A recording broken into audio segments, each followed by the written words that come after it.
Hey guys, we are back with some more Wolfsburg Wolves franchise mode, and in this one, well, we got a predicament here because we're still not a good team. We are at the bottom of our division, and we made tons of improvements over the offseason, but for some reason, this team just isn't working offensively, and the main reason is Artemi Panarin. Only 6 goals, 6 assists. He hasn't done anything on the power play. Not a single power play point in the last episode, which spanned about 19 games. And our power play is just absolutely dreadful. I mean, I think it's at a 9.1%. And it was previously, I believe, at a 15% at the start of the last episode. So it is just terrible right now. And not only are we not scoring goals at the NHL level, we're also not scoring goals at the AHL level as well. Nathan Walker is the leading point scorer down here with 19 points in 35 games played. And the reason I care about that is because of Josh Williams and Dominic Bach. They only have 17 and 16 points respectively. I want these guys to grow. So we're going to be making trades not only for the NHL, but for the AHL as well. So we may as well make the AHL trades first, as I would imagine they'll be easier to trade for, those kind of players. So first we will trade to Arizona, and 2 players who I really like in their minor league system who aren't prospects, but who can still help out tremendously offensively are Tim Sutherland, or Sutherland, however it's pronounced. He has 26 points on the season so far. Looks like he has a good offensive awareness. I'll get him in this deal. And Liam Kirk. Now, if I'm not mistaken, this is isn't this that British guy? Yeah, this is the British guy who was taken in the draft in 2018. And he has 31 points in 35 games. So we're going to get him over here as well. Now, as for what this will cost to trade for these guys, I wouldn't imagine it would be too much. So we could I would imagine we can afford to unload a 4th and, how about 2 fourths for Kirk and Sutherland? 45 skate. Okay, yeah. So we're going to have to send some minor league players back the other way. Now, I wouldn't mind doing that, as our minor leagues have been not too great as of recent. Carr is actually doing something there. Shoots, is he even playing? No, he's not playing, so I can send him the other way. Musil, I mean, he's got 8 points, 75 overall. Definitely not trading Williams, not trading Bach. Morozov, yeah, Morozov can go the other way as well. He's not even playing. So Shoots, Morozov, and 2 fourths for Sutherland and Kirk. That might be a little much, but still, you're getting 2 solid point scorers for the AHL, and for 2 fourths, and for 2 guys who haven't even played at the AHL level yet. I think this is a good deal. Proposed trade rejected. Okay, so it wasn't overextending. As a matter of fact, it was not enough, so we're going to have to find something else to put in here. Rookie skaters, maybe a rookie that I know we're not going to use. Maybe Hornquist. I mean, I doubt that adds too much trade value, but you might be able to have Hornquist in there with a 4th and, 4th for next year. Proposed trade rejected. Okay. Alright, so I think what I'm going to do here is going to give up Gail Bolrice, because he's already 22. He is that low elite, but he's had 3 years in the AHL so far. It doesn't look like he's developing the way that we had hoped. And usually if the low elites grow, it's within the first couple of years. So I don't think he's going to get the opportunity anytime soon. So we'll try to get a 5th out of this, along with Liam Kirk and Tim Sutherland for Bullerice and Shoots, because he's got that 3-year deal. I don't know if I want that. So proposed trade rejected still. So we'll just try straight up Bullerice and Shoots for Sutherland and Kirk. Will it go through? No. Okay, so let's try this. Shoots, Bullerice, and a 7th for Kirk and Sutherland. Proposed trade is still not. Okay. About a fifth? Nope. Jeez, it's gonna be tough to trade for these guys. Okay, maybe we only get one of them then. And I think I would rather get Liam Kirk out of these guys because he shoots the puck more than Sutherland does. He has 89 shots currently on the season, and he has more points. And if you take a look at Sutherland, only 60 shots, 26. So if I had to choose one, I'd go for Liam Kirk. So we'll try to get him out of this deal as to not give up too much.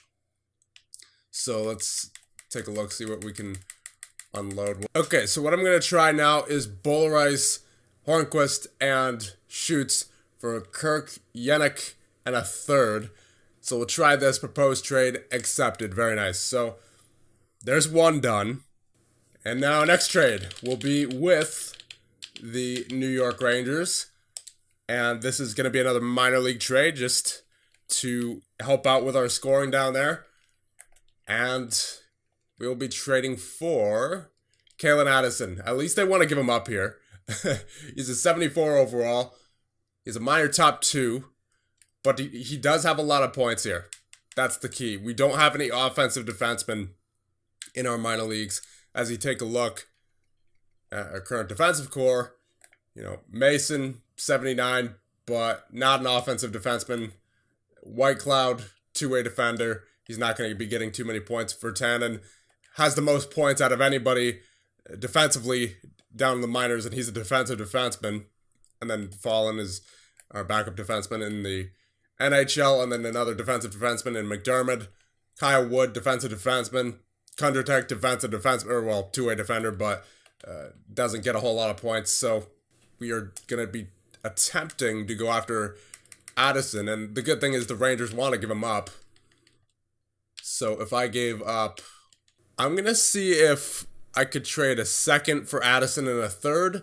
I don't know if this will go through, because the value does seem a little lopsided, but they do want to give up both Addison and the pick, and they want our pick as well, so this might go through. I'm not sure.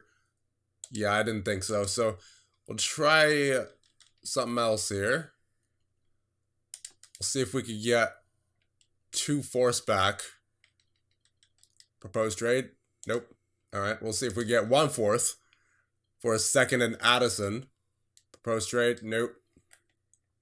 Here's the thing. I don't want to give up a second just for Addison.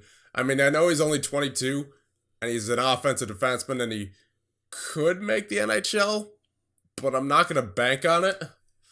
So I don't want to give up too much for Addison. So, let's see. What else could we give up here that we may not use? They want Westcott, but he's only 18, so I don't want to give him up. I wouldn't mind giving up Renas. He's 20. He's a 60 overall. But I don't know. I don't see him making our team. So yeah, I'm going to give up Renas in this deal. And we'll see if we can do that straight up for Addis. Actually, we could probably get more out of this, to be honest. Because even though they don't want him, they still want to give up Addison. So maybe if I get a third out of this. There you go. So Renas now a member of the New York Rangers, while Addison joins us in Wolfsburg. So that is it for the minor league deals. Now let's get to the big deal of the day. And that would be Artemi Panarin. He just hasn't been there. And he clearly does not like it here in Wolfsburg anymore. Doesn't want to be here. So I don't want him. I don't have any patience for players who are getting overpaid. Well, not overpaid, but I guess in Panarin's case, he's overpaid for this year. At the time that we got him, he was obviously, great help and all of that for what he was making. But right now, he's.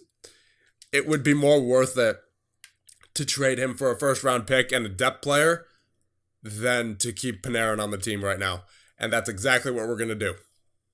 So we're going to be trading Panarin to Tampa Bay, who are also currently 16, 16, and 3. So 2 contenders who are who have the same record, who are potentially on the outside looking in. And obviously, Tampa has the likes of Kucherov, Stamkos, Zibanejad, Johnson. I mean, they have a pretty good forward core there. And they're still, for some reason, not quite there. So I figured they could use a guy like Artemi Panarin. And Panarin could use a change of scenery for sure. And if Panarin could get back on track to where he was, then this is a very good deal for the Tampa Bay Lightning. What we're going to do here is we're going to throw in a fourth from the Edmonton Oilers, as we are going to be getting a player from the minors out of this deal in Radim Salda.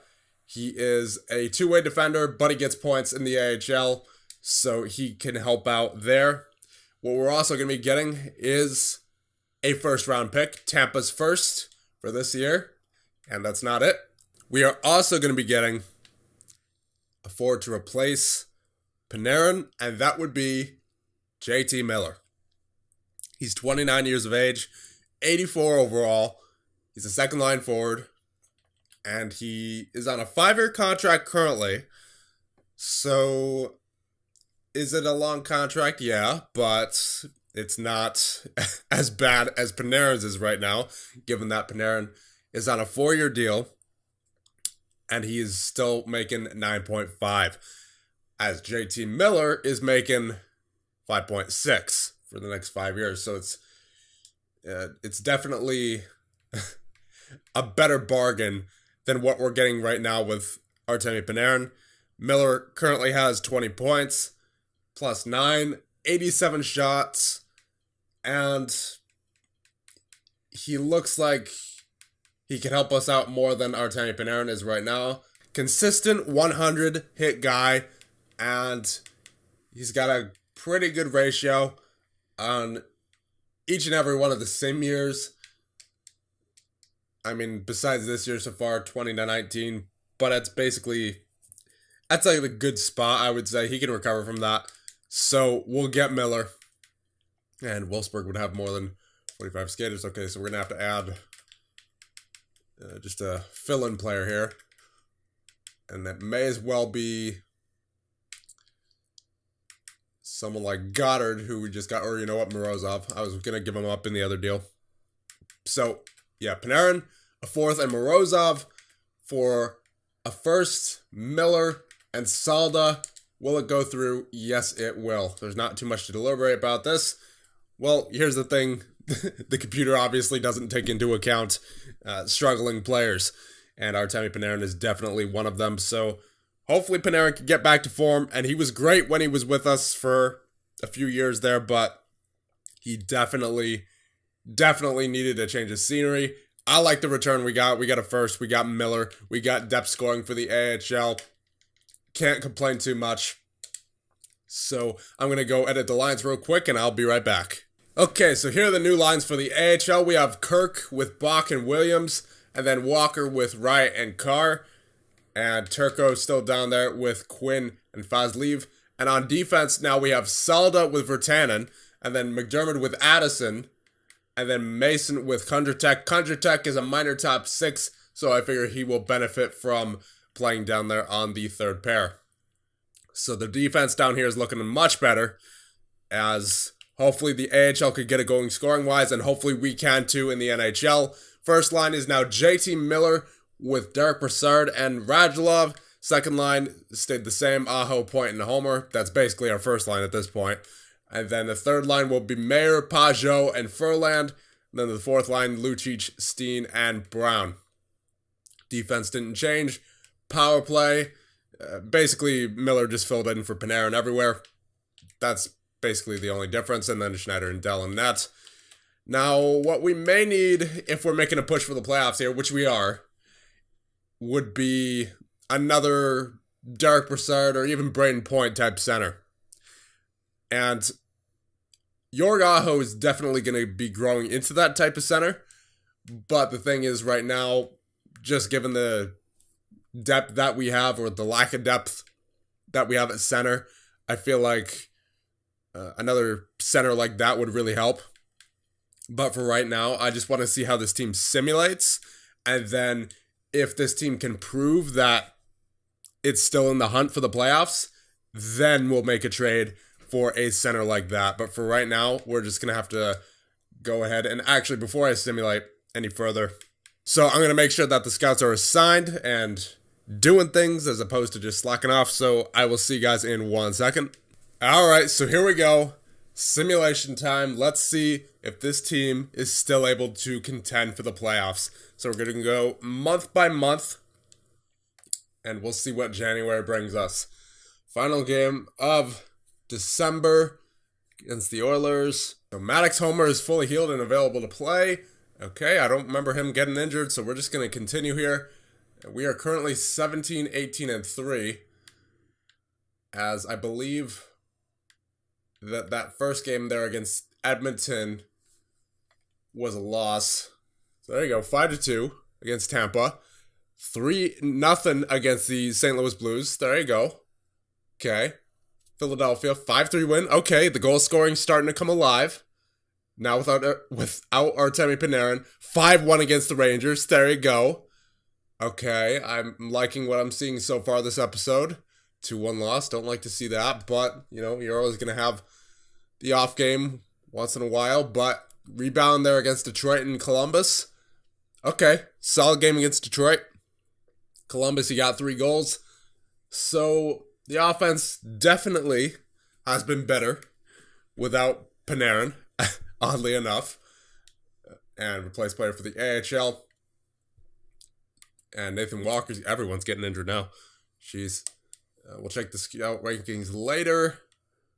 LA, we have a 5-2 win, 4-1 win against Pittsburgh. Okay, I think I've seen what I need to see. And at this point, we are definitely scoring a lot more.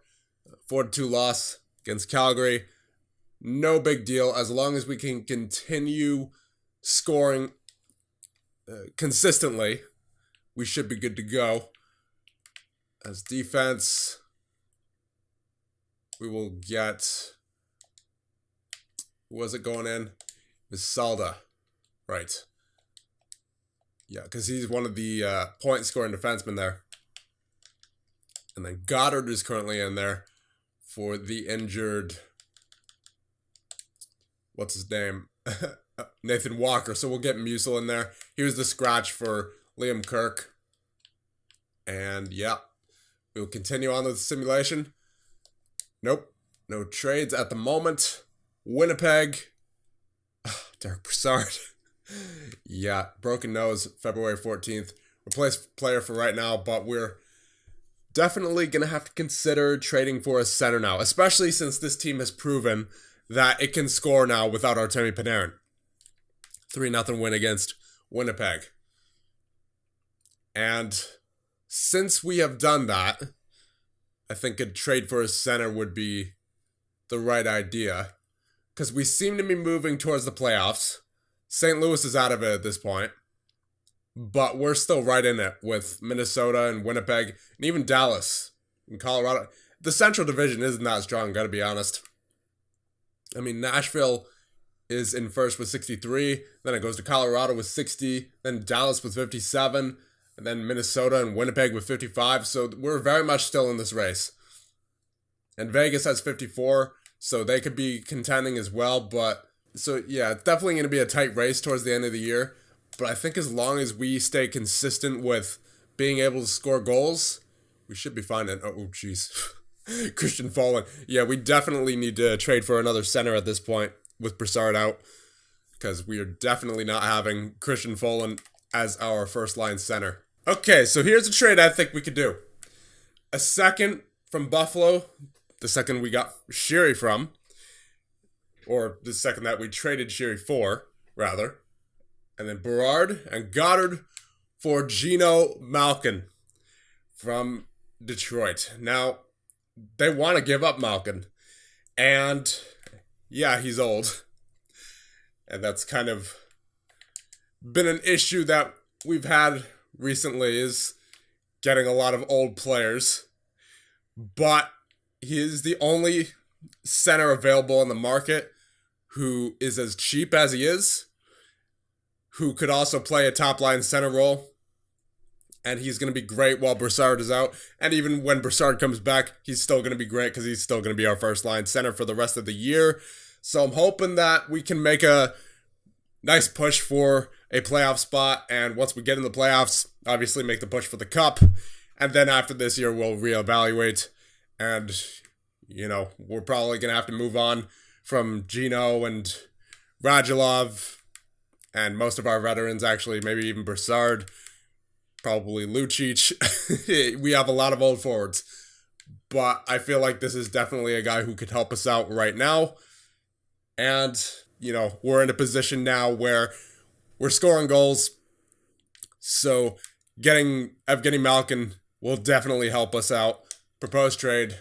Rejected. I'll throw the Rangers third in there. So Buffalo's second. The Rangers third. Berard and Goddard.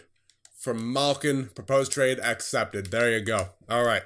So now we have not a top line center, but a decent, more than decent top six center who we can at least rely on for this year.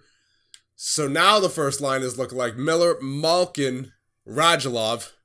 Imagine Panarin, Malkin, and Radulov. That'd be nice, but, Panarin didn't want to be here anymore.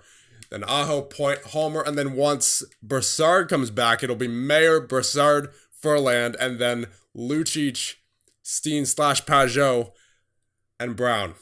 So, looking much better. And Malkin's already there on the power play. Very nice. And let's hope that Evgeny Malkin can really put us over the top for this year. And let's see what happens going into the trade deadline. Game against New York. We have very slow simulation. Come on now. 5-3 loss.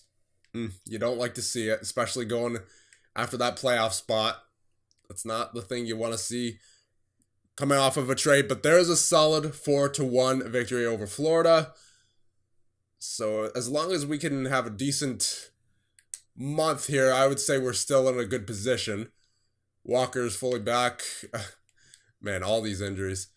Chicago are 23, 22, and 7, but we get the 1-0 W there. Thank you, Corey. Minnesota, they're pretty good. We get the 4-2 victory. There you go, offense. And then Vegas is going to be a 3-2 overtime win. There you go. Brassard is fully healed and available to play. We will definitely get him in there. Now, as for Pajot or Steen, Steen's definitely been the better guy point-wise. Pajot is 8 years younger, but I still think that Steen is the better help. So I'm going to scratch Pajot for right now, and we'll get Brassard back in. And we'll put Brassard instead of Malkin on the penalty kill. There you go. And let's get back to the sim. Presuming everything is good over here. Yep, looks like it. All right. We're good to go. Let's go up to the trade deadline. Then I think I might stop it there, just in case we need to make any more trades. But it's looking pretty good at the moment. White Cloud is fully healed. And a solid 4-2 win there against Buffalo and against San Jose, and a 4-0 win against Vancouver. So our offense, without Artemi Panarin, has definitely been much better. So good news is that Josh Williams is up to 75 overall. So getting Kirk definitely helped out. Now as for Bach, still a 72. Not looking too good for him, I gotta say. And then Kondratek is up to a 75, so that's some decent growth there. Hopefully, our AHL affiliate, the Berlin Bears, have a good end to the season. And it looks like they are, because they were not in a good position before that. I think to start the episode, they were 14, 17, and 4, I believe it was. But now, it looks like both, not only the Wolfsburg Wolves, but the Berlin Bears are rolling. So, all the trades that we have made, good moves. Ooh, Coy Schneider, injured with a bruised foot until March 13th. So we might be forced to make another trade here. Because I don't know how long we're going to be able to ride Dell for. That is a huge yikes. I don't think Lindgren's played at all this year because of the automated goalie rotation. Yeah, he hasn't. So we'll call up Lindgren. Oh my goodness. Alright, so we're going to have to put Dell in there for right now. I don't know how Dell's going to simulate. Has Dell played at all? Did I forget to turn on rotate goalies? Yeah, I think I did. Dell's only played 5 games. How many minutes? 94. Yeah, I have a feeling all 5 of those games were in relief.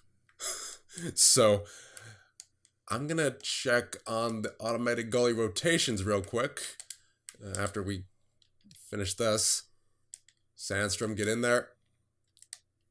And we'll see what's going on with the goalie rotations. As we have this game against Toronto here. 3-1 loss. Not good, but we'll see what's going on here. Goalie rotations, and then we're going to have to figure out whether we want to make a trade for a goaltender or not, because, you know, Schneider's out till March 13th. That's a few weeks away from now, so... And I don't know how much we can trust Dell, especially after only playing, 94 minutes so far. Yeah, auto-rotate goalies is off, so we're going to turn that on. I don't know why that was off. That must have been from the playoffs or something. Because I don't usually turn that off to, for no reason. So, I mean, we're in a good position right now. We're second under division, 72 points. We're 4 points away from the Avalanche. Yeah, the Central Division really is not great this year. So I guess we have that to be thankful for. But here's the thing. We're a few days away from the trade deadline, and no Coy Schneider, who has been phenomenal all year. So, what do we do going into this trade deadline? I think we need to make a trade for a goaltender. But I'm not going to make that trade now. I'm going to save that for the next episode because this is just...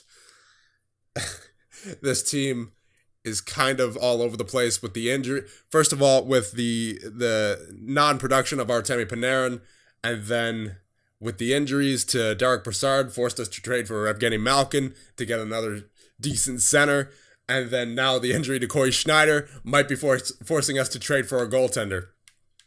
So we really, yeah. I'll just go through the trade block here, see what's available in terms of goaltenders. I'm not expecting much, but we'll see anyway. So, I mean, there's Kemper, there's Kincaid, Rask, but the thing is, yeah, I'm not trading for Rask. Got that 4 years left, 35 years of age.